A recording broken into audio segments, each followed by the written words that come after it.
આપણે વઢવાણની ધરતીમાં હોઈએ અને માધાવાવને જોવા માટે જઈએ ત્યારે આપણને ઘણા બધા આશ્ચર્યો આપણી નજરની સમક્ષ આવે અને એમાંય આ જે કોતરવામાં આવેલી બધી કોતરણી તમે જુઓ અને એની અંદર આ બધી અતિ મૂલ્યવાન મૂર્તિઓ. દોસ્તો, આ બધી મૂર્તિઓ જે છે, આ બધી કોતરણી જે છે, હા એ તો બહુમૂલ્યવાન છે, પરંતુ કહેવાનો મતલબ એ છે કે આ આપણી સાંસ્કૃતિક ધરોહર છે, આ આપણી વૈભવશાળી વિરાસત છે. વઢવાણની ધરતીની માલિપા આવેલી આ માધાવાવ જે છે એ હંમેશા પાણીથી છલોછલ રહે છે. દોસ્તો, આ માધાવાવ જે છે એની અંદર પણ એક નાનકડી જીવસૃષ્ટિ છે જે મેં જોઈ કે નાના મોટા પક્ષીઓ આ વાવની અંદર નાના મોટા માળાઓ કરીને રહે છે. તેમજ ખિચકોલીઓ પણ આ જગ્યાએ કલબલાટ કરતા અને કુદાકૂદ કરતા આપણને જોવા મળી જાય છે. નાના મોટા કીડા મોકળા પણ આ જગ્યાએ આપણને જોવા મળી જાય છે. અને મેં જોયું હમણાં જ એક બે વડીલો હતા કે જેઓ આ પાણીની માલિપા જે નાની મોટી માછલીઓ રહી છે એને પણ કંઈક ને કંઈક ખાવાનું નાખી રહ્યા હતા. અંદર કાચબાઓ પણ છે દોસ્તો. ત્યારે આગળ મેં જોયું તો અંદર નાના મોટા પાણીના સરસ મજાના કુંડાઓ પણ ભરેલા છે.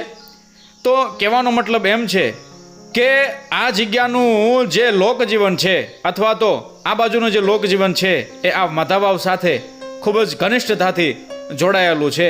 અને અહીંના જે સ્થાનિકો જે છે દોસ્તો, એમને માધાવાવને સાચવવા માટે ખૂબ જ પ્રયત્નો કરેલા છે અને માધાવાવનું એમને ભારોભાર ગૌરવ પણ છે.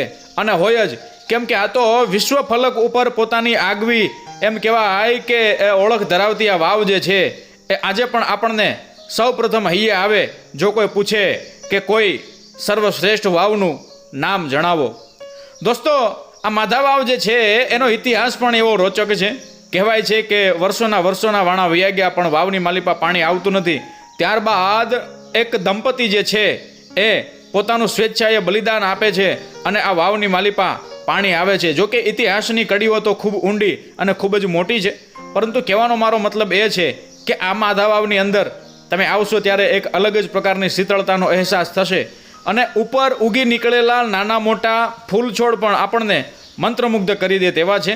એક ઉપર એક પથ્થરનો ઓથ લઈ અને આપણી સામે જે આ માધાવાવ રજૂ થાય છે, જાણે રંગમંચની માલિપા કોઈ રૂપ સુંદરી કેમ આપણી સમક્ષ આવે. હા, એવી જબરદસ્ત આ અનેક ગુણોનો ઓથ લઈ અને આપણી સામે રજૂ થતી આ માધાવાવ કંઈક અલગ જ છે.